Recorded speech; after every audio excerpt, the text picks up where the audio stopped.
जय जगन्नाथ स्टूडेंट स्वागत करुछि CHC education centre को।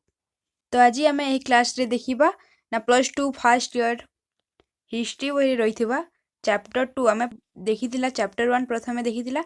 तो आज क्लास रे आम चैप्टर 2 जहाँकि रही मानव विवर्तनर इतिहास यही विषय आम केतोटी इंपोर्टेंट क्वेश्चन देखिबा। तो चलंतु क्वेश्चन देखिबा हैला। तो फर्स्ट क्वेश्चन कौन रही होमो सापियंस रो अर्थ कौन? होमो सापियंस कहले कौन? होमो सापियंस होची विज्ञ लोक को होमो सापियंस कहा जाए। ठीक अच्छे।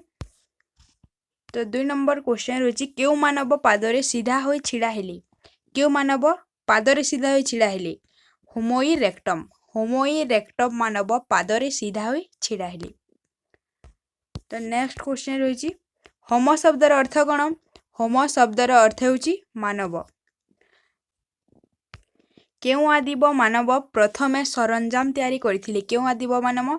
होमो हाबिलिस आदि मानव माने प्रथमे सरंजाम तैयारी करथिले। होमिन एड्स ओ बानर मध्य कौन प्रभेद थिला? होमिन एड्स ओ बानर मध्य कौन प्रभेद थिला? होमिन एड्स मानकर कौन लांज नथिला एवं बानर मानकर लांज थिला। ठीक अछि। होमिन एड्स माने केबे देखा देथिले? होमिन एड्स माने 23 मे रे देखा देथिले। केबे? 23 मे रे देखा देथिले। नेक्स्ट क्वेश्चन रही होमिन एड्स मानक संपर्क रे प्रथमे केउठारे तथ्य मिलिथिला? केउठारे? लाएडोली ओ हादर ठारे तथ्य मिलिथिला। नेक्स्ट क्वेश्चन रही केउ प्रजाति रु प्रथमे आधुनिक मनीष आसीछांती? केउ प्रजाति रु प्रथमे आधुनिक मनीष आसीथांती? होमो सापियंस प्रजाति रु प्रथमे कौन आधुनिक मनीष आसीथांती। सर्वप्रधान श्रेणीभुक्त स्तन्यपायी प्राणी प्रथमे केउ महादेश रे देखा देथिले? आफ्रिका रे प्रथमे देखा देथिले स्तन्यपायी प्राणी। नेक्स्ट क्वेश्चन रही आदि मानवर शिकार संपर्क में इंग्लैंड रो केउ स्थान रे प्रमाण मिलिछि? इंग्लैंड रो केउ ठारे बक्सगोड ठारे प्रमाण मिलिछि। मंगोलीय माने केउ वर्णर थिले? मंगोलीय माने हलदिया वर्णर थिले। नेक्स्ट क्वेश्चन रही केउ गुंफा को लगी एक आश्रय स्थल रही अछि? केउ गुंफा को लगी? लाजारेट गुंफा को लगी एक आश्रय स्थली रही अछि। नेक्स्ट क्वेश्चन रही जाति बा वर्ण दृष्टि मनीष मानकु केते भाग रे विभक्त करा जायछि? 4 भाग रे विभक्त करा जायछि। यह बहुत इंपोर्टेंट क्वेश्चन। वीडियो को जमा भी स्किप करिवे नहीं। प्रथम और शेष जाए वीडियो को देखिए जहाँ फल कि बहुत किछि जानी पारिबे। होमो सापियंस रो कंकाल प्रथमे केउठारे आविष्कृत होइथिला? होमो सापियंस रो कंकाल प्रथमे फ्रांस रो कोमाखन ठारे देखिबा को मिलिथिला। फ्रांस रो केउठारु कोमाखनन ठारे। होमो इरेक्स अर्थ कौन? होमो इरेक्स रो अर्थ होची सलख मनीष। एशिया महादेश रो केउठारे ऑस्ट्रेलोपिथेकस रो जीवाणु मिली अछि? ऑस्ट्रेलोपिथेकस रो जीवाणु एशिया महादेश रो केउठारु ढाबा इंडोनेशिया रु मिली अछि। कोन? ऑस्ट्रेलोपिथेकस रो जीवाणु। नेक्स्ट क्वेश्चन ऑस्ट्रेलोपिथेकस कंकाल प्रथमे केउठारे मिलिथिला? प्रथमे ओलर डुवी गिरिंकट थारे ऑस्ट्रेलोपिथेकस कंकाल प्रथमे मिलिथिला। नेक्स्ट क्वेश्चन रही केउ मनीष को प्रथम मानव रूपे धरा जाई थाए? केउ मनीष को? ऑस्ट्रेलोपिथेकस मनीष को प्रथम मानव रूपे धरा जाई थाए।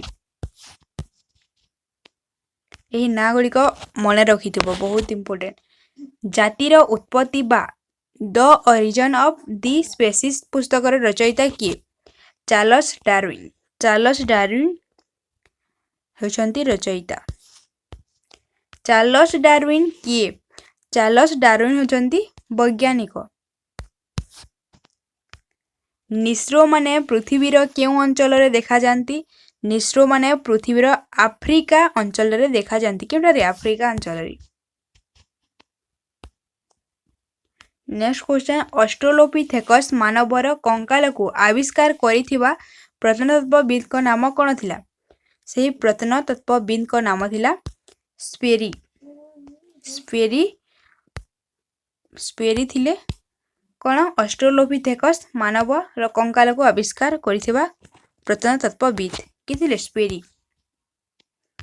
ଡାରୱିନଙ୍କ ଦ୍ୱାରା ରଚିତ ପୁସ୍ତକ ଥେଓରିଜିନ୍ ଅଫ୍ ସ୍ପେସିକସ୍ କେତେ ଖ୍ରୀଷ୍ଟାବ୍ଦରେ ପ୍ରକାଶିତ ହୋଇଥିଲା? 1859 ଖ୍ରୀଷ୍ଟାବ୍ଦରେ। ପୁରାତନ ପ୍ରସ୍ତର ଯୁଗର ମାନବର ପ୍ରଧାନ ଜୀବିକା କ'ଣ ଥିଲା? ଶିକାର। ଶିକାର ଥିଲା ପୁରାତନ ପ୍ରସ୍ତର ଯୁଗର ମାନବର ପ୍ରଧାନ ଜୀବିକା। ବରଫ ଯୁଗରେ କେଉଁ ଆଦି ମାନବ ମାନେ ବିଲୁପ୍ତ ହୋଇଥିଲେ? ବରଫ ଯୁଗରେ କେଉଁ ଆଦି ମାନବ ମାନେ? ଅଷ୍ଟ୍ରାଲୋପିଥେକସ୍ ମାନେ ବିଲୁପ୍ତ ହୋଇଥିଲେ। ତ ଆଜିର କ୍ଲାସରେ 25ଟି ଇମ୍ପୋର୍ଟାଣ୍ଟ କ୍ୱେଶ୍ଚନ୍ ଦେଖିଲେ, ଯାହାକି ଇଣ୍ଟରନାଲ ଏକ୍ଜାମରେ 20ରୁ 20 ରଖିବାକୁ ଆପଣଙ୍କୁ ବହୁତ ସାହାଯ୍ୟ କରିବ। ତ ଚ୍ୟାନେଲକୁ ନୂଆ ଆସିଥିଲେ ସବସ୍କ୍ରାଇବ୍ କରିନେବେ, ଯାହାଫଳରେ କି ସମସ୍ତ ନୋଟିଫିକେସନ୍ ଆପଣଙ୍କ ପାଖରେ ପହଞ୍ଚିଯିବ। ତ ପ୍ରତିଦିନ କ୍ଲାସ୍ ହେବ, କ୍ଲାସ୍କୁ ଆଟେଣ୍ଡ କରିବେ ଏବଂ ଆମ CHSE ଏଜୁକେସନ୍ ସେଣ୍ଟର ଚ୍ୟାନେଲ୍ ସହିତ ସବୁବେଳେ ଯୋଡ଼ି ହେଇକି ଥିବେ, ଯାହାଫଳରେ କି ଆମେ ବହୁତ ଆଗକୁ ଯିବା, ଏକ୍ଜାମ୍ରେ ବହୁତ ବଢ଼ିଆ ନମ୍ବର ଆଣିବା। ତ ଧନ୍ୟବାଦ।